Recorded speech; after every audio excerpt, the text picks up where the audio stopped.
Hello everyone. In this video, we will continue to talk about the endogenous pathogens. So previously we have talked about the other pathogens, exogenous, and also the emotions. Until now, as you can see, all these theories in our basic theories of Chinese medicine and acupuncture, you will see that these theories actually we learn from the phenomena, from the nature, from the society, or from the symptoms of ourselves. So all what we do from the theories here, actually what we learn here is actually we try to point out the phenomena we see every day. We tell you the reason behind this phenomena. That's exactly why we said that we did not create one single laws to apply in medicine. That's also the reason why we said Chinese medicine and acupuncture is a natural medicine. Natural medicine refers to the law we use. It's from nature. We learn from nature.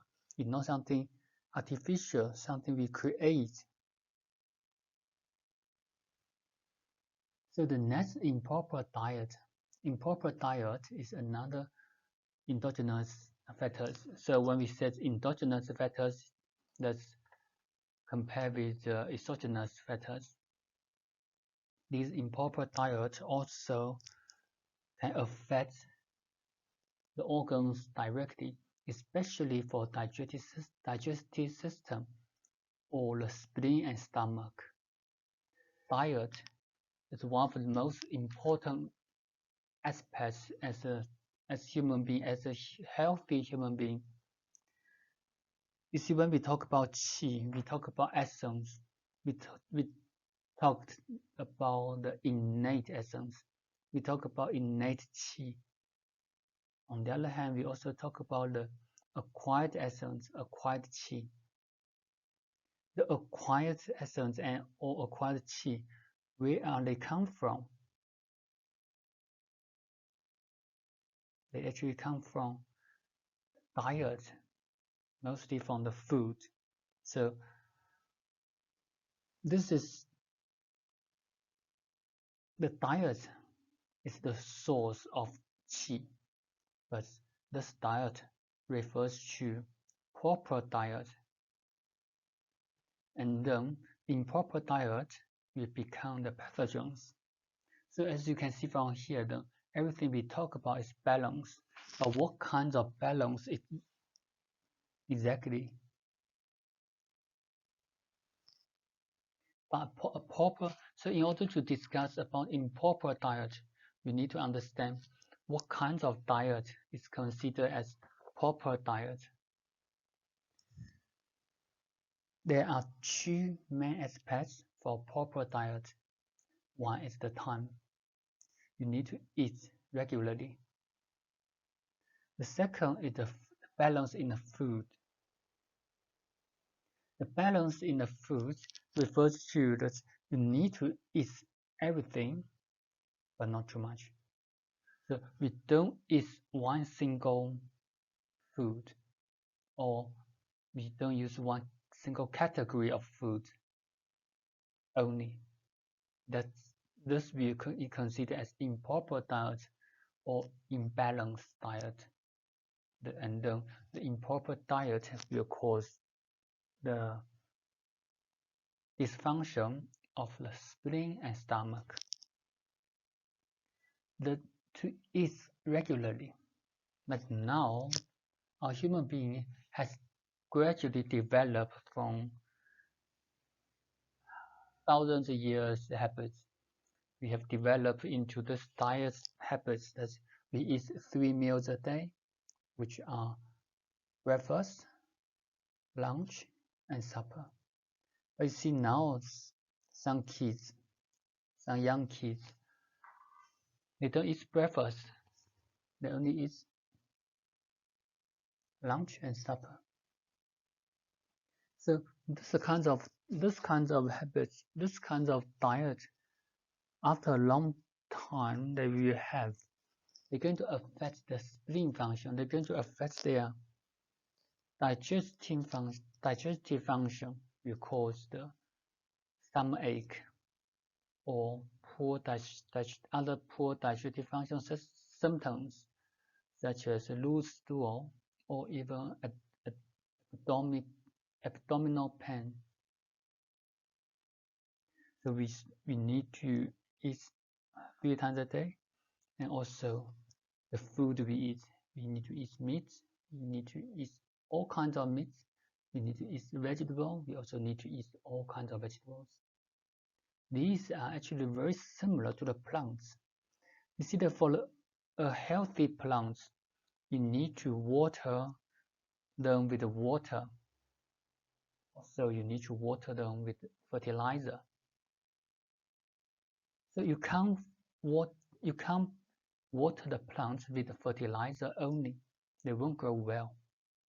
If you don't put any fertilizer, you only water them with water, the plants also not going to grow well. This is very similar to our human body. We need to eat anything. We need to eat all kinds of different food. That's proper diet. So improper diet, the first, it refers to overeating or excessive hunger. Overeating. Overeating, when we feel full and you still keep eating, or sometimes people, they like it, they just enjoy eating, they always eat a lot, and this after a long time they will cause, especially they eat more than what they're supposed to eat, and then you will cause overweight, obesity, and that's from the shape, from the function. It will always cause the spleen deficiency, which is the weak condition of the digestive system digestive function. And this kind of people, they also will feel fatigue. That's because of lack of qi.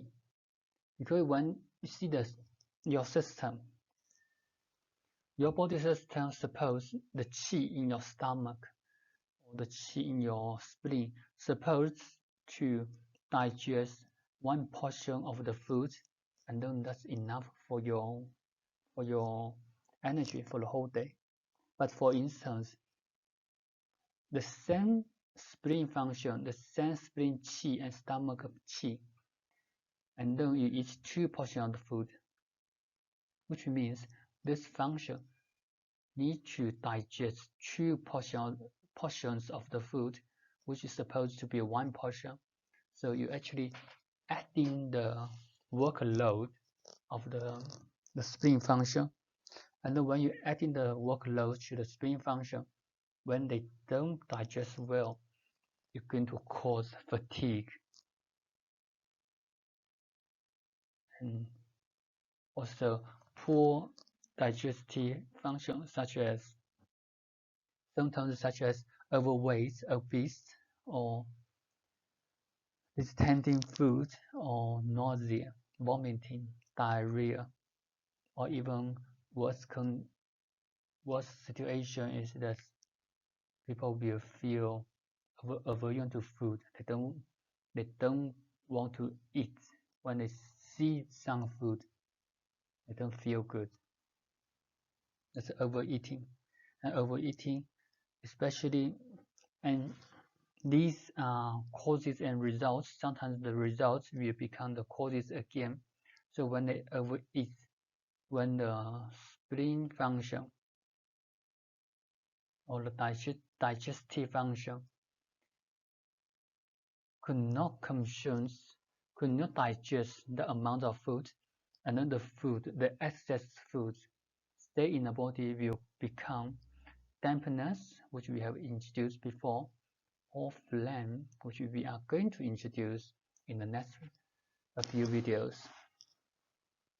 And then the dampness and phlegm will become another pathogens to cause problem. So it will become the vicious circle. The more you eat, the more phlegm you stay in the body, the more phlegm in the body will cause poor digestive function. That become the vicious circle. That's why, especially for kids, for adults, you can control yourself, but for kids, you should limit the food, balance the food. Overeating can be overeating of the amount of food. So when we talk about the 1 portion or 2 portions, overeating also can refer to overeating one single food. So in general, your diet is quite well, and then you eat 3 times a day. You don't eat everything a lot, but if you eat one single food a lot, then it will cause problem. Such as if you someone they like ice cream, they eat a lot of ice cream every day. That's also overeating. This is also going to damage the spleen function. Specifically for ice cream, it's sweet and then ice cold. Ice cold will cool the spleen down to damage the spleen yang. You see, when we introduce these new terms, you actually can apply the theories we introduced previously. Ice cream is cold and sweet. Cold is the pathogen of coldness. So this pathogen will have similar characteristics to the coldness. Now you can learn from there. What's the characteristic of coldness? Coldness is more likely to consume yang or yang qi. So someone eats a lot of ice cream will consume more yang qi, the spleen yang qi, and then it will result in poor digestive function,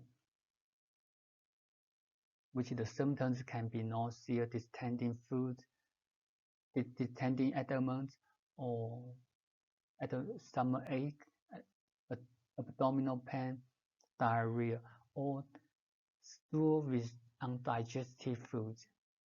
So these are the symptoms of eating improper diet, of overeating. And when we talk about the improper diet, the balance of the food, there's another very interesting topic here is vegetarian. Vegetarian is a healthy diet, or should we suggest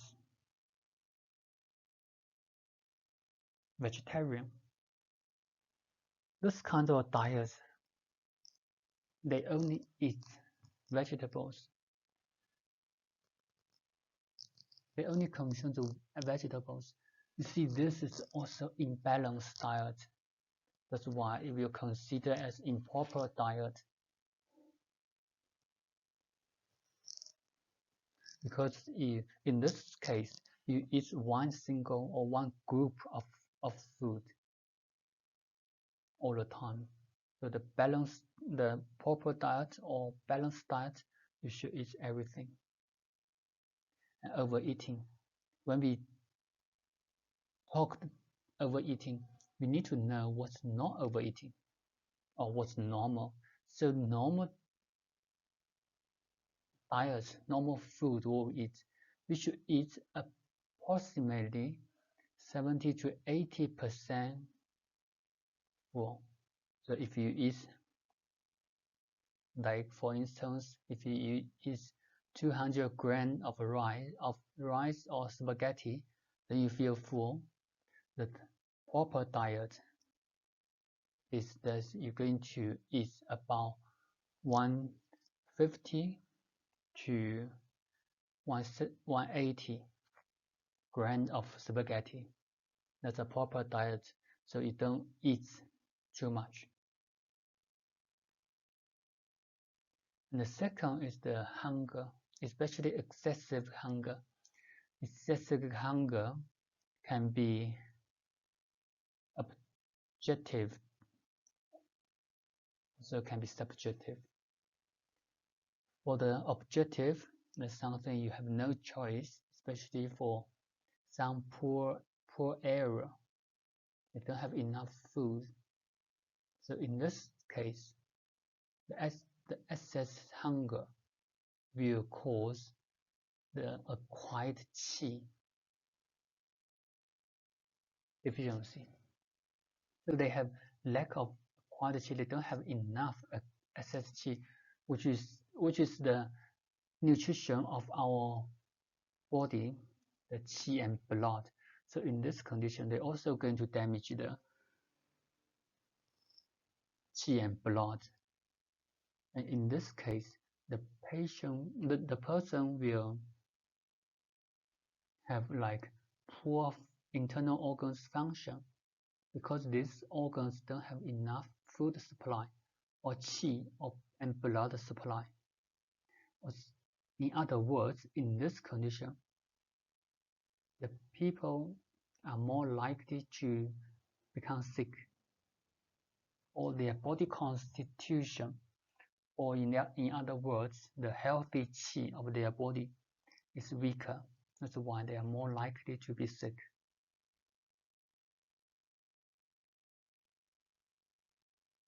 So that's the excessive hunger. Excessive hunger in a more common situation nowadays is especially for some ladies. They like to be skinny. They want to stay slim, and then what they do is they don't eat, or they eat very little, and this we call it's kind of hunger, and this kind of hunger will also damage the spleen and stomach function. So in order to keep fit of your body shape, you need to eat properly, you need to exercise, you should not stop eating.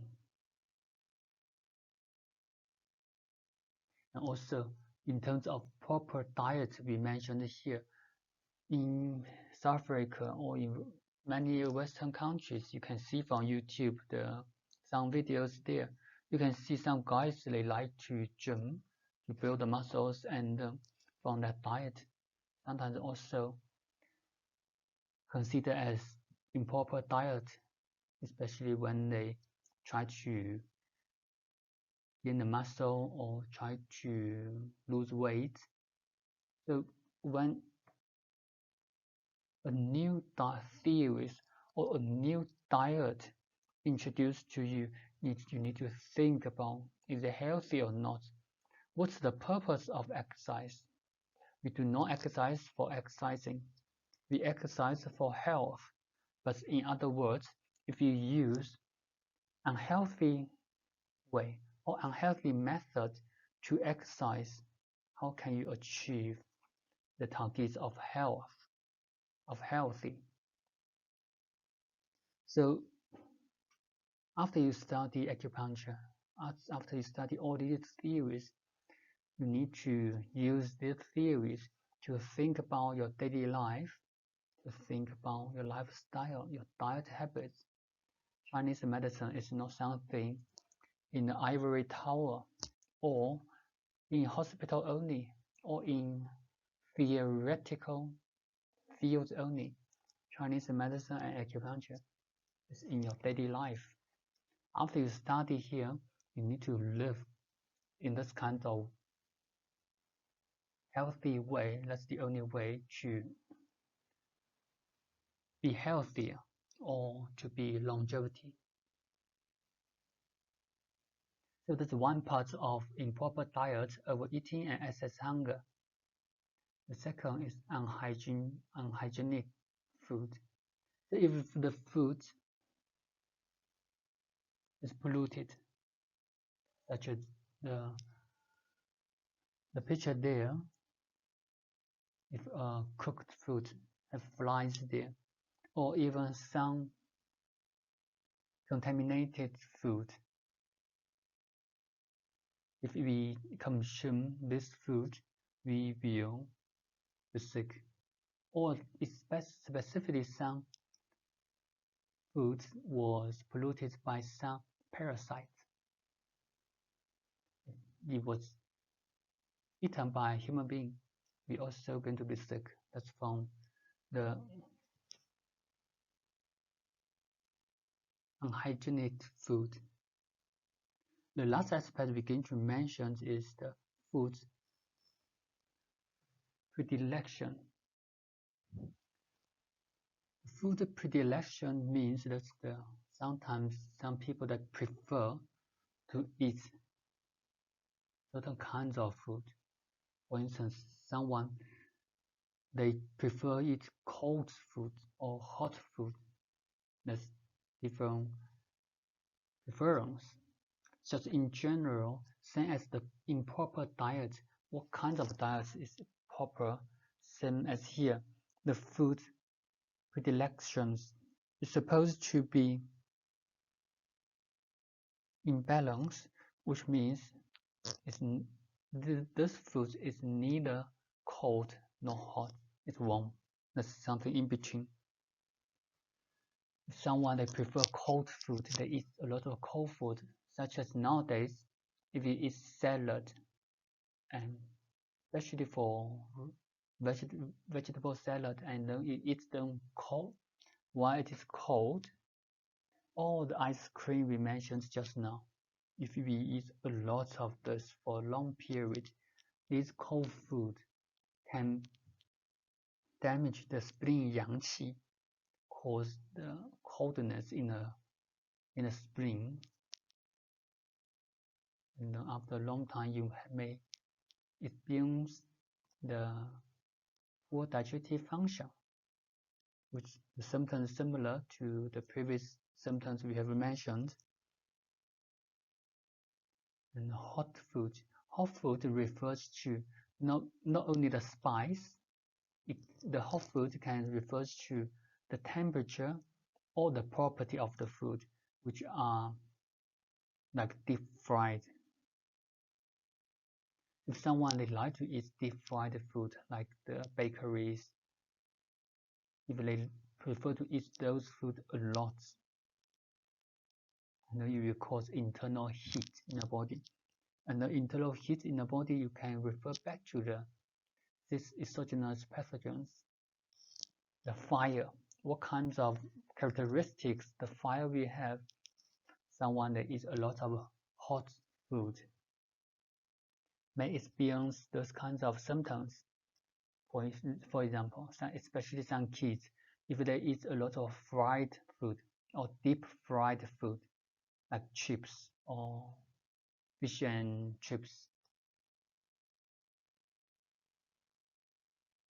these kinds of foods, sometimes the kids will have nose bleeding, or they're more likely to have nose bleeding. The nose bleeding that indicates the internal heat. That's the characteristic of heat. So in our proper diet, we should neither eat too cold or too hot. But when we said neither too cold or too hot, in other words, we also have another choice that you can eat cold and hot, but you need to eat cold and hot, or you can eat once every now and then, but not all the time. That's a proper diet. Same as the regular diet. If you skip one breakfast, that's not a big issue. But you should not skip all breakfast. The second of the food predilection is the flavor predilection. Flavor, when you go back to the 5 elements, you will see that referred to sour, bitter, sweet, pungent, and salted.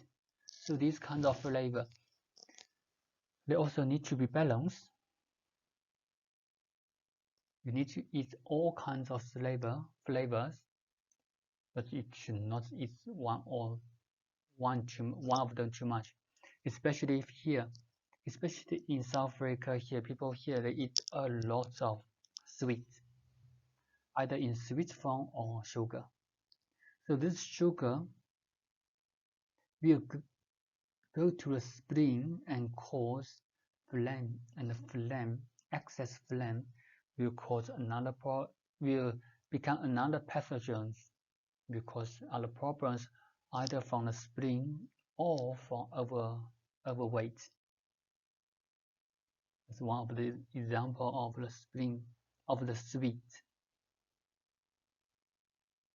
Also, if they eat a lot of salt, it can affect the kidney.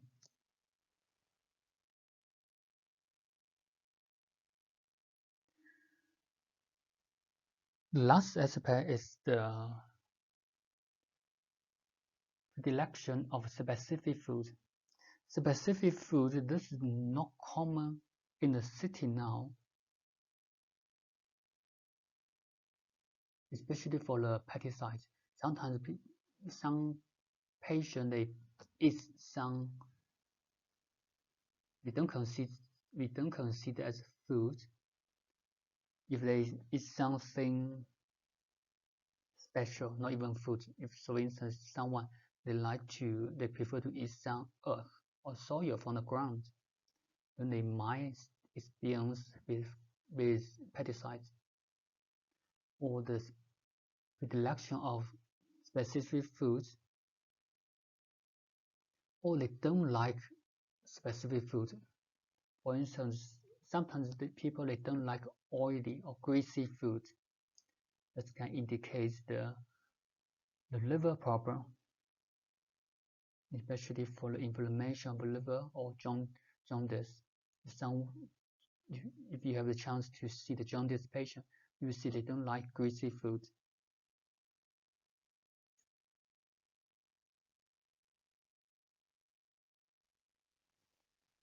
And if they eat one single food for a long time, such as the sweets, they eat a lot of sweets, they can cause dampness, phlegm, and this dampness and phlegm, when they accumulate, it will accumulate into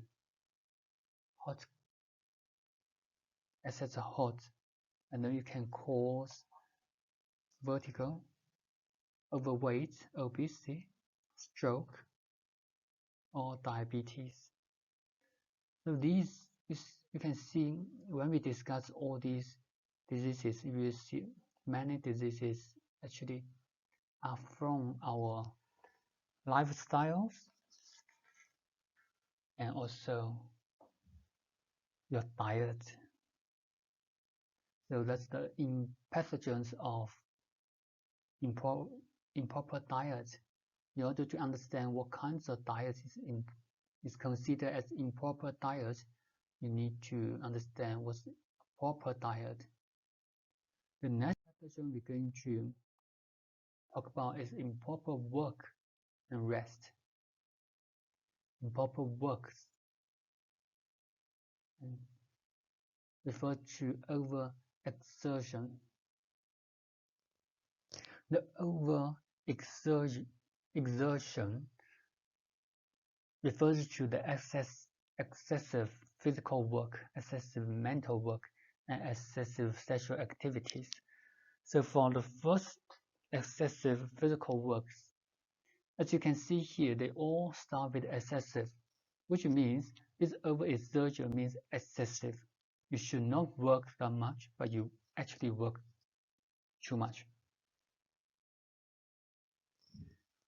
It can be either from physical work or mentally work.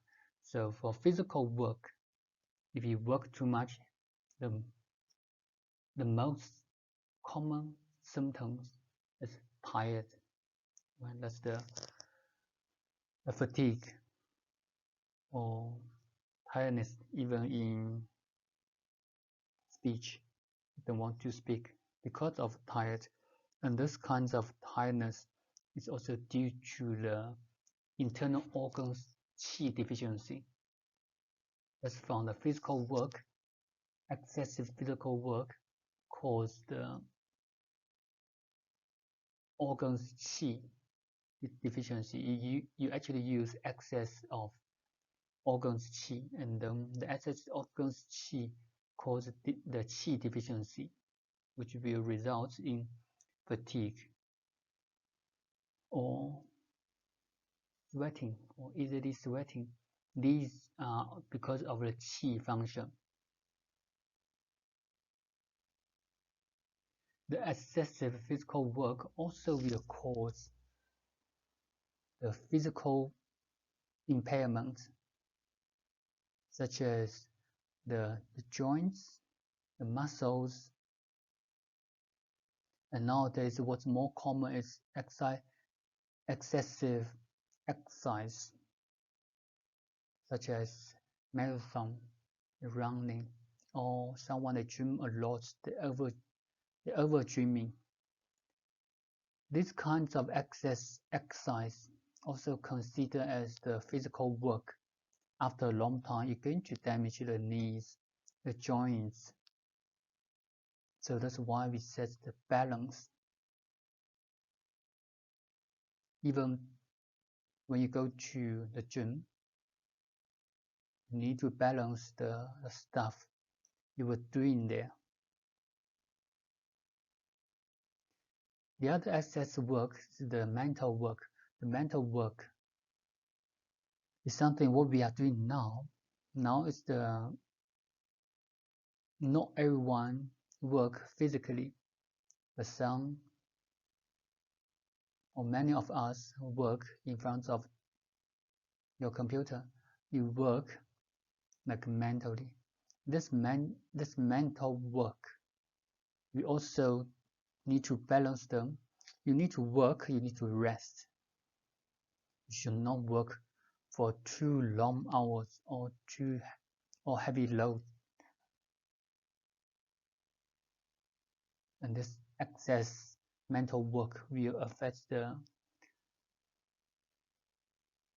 mind or the heart spirit, which is similar stuff. And then the mental work, it can be either kinds of emotion as well. You see, when we discuss emotion, it's a feeling of something, of happiness or sadness or varying. So emotion is a kind of feeling, and the feeling is the mind actually. So this is also the mental work. That's why the excessive emotions will cause problems. The excessive mental work. After long-term excessive mental work, we can cause the deficiency in the heart, of the heart blood, which cause the palpitation or poor memory, insomnia, or dreaming a lot. So these are the mental work. And when we talk about the heart, it also might affect other organs. Then you can see from the symptoms from individuals, then you will know what kinds of organs it has affected, such as poor appetite or distending abdomen. Then these affects the spleen. The last excessive sexual activities. Sexual activities is a normal physiological activities of human being, and then we do not recommend excessive sexual activities because the excessive sexual activities going to drain the kidney essence, and which is fundamental for our health and longevity. And these, if excessive sexual activities happened, it will cause poor memories or weak or in the waist or knees. and also can cause like early aging. For excessive sexual activities, but apart from the sexual activities themselves, the other, especially for ladies, if they have kids too young, or they have too many kids, they have carried too many kids, this also will cause the mother. This also considered as the excessive sexual activities, and then it will cause the mother's deficiency, especially the kidney deficiency, the kidney essence and blood deficiency, which will result in irregular menstruation or some other gynecology problems. And then the excessive sexual activities are actually one of the main cause of early aging. That's why these all need to be balanced: physical work, mental work, and sexual activities. The other side of overexertion is excessive rest. So someone they work too much. The other side is someone they don't work. If they don't work, it's going to cause the qi stagnation. Because if you don't work, you rest too much, the qi doesn't move, and then this will also cause fatigue, or the muscle lose muscle, and poor body constitution.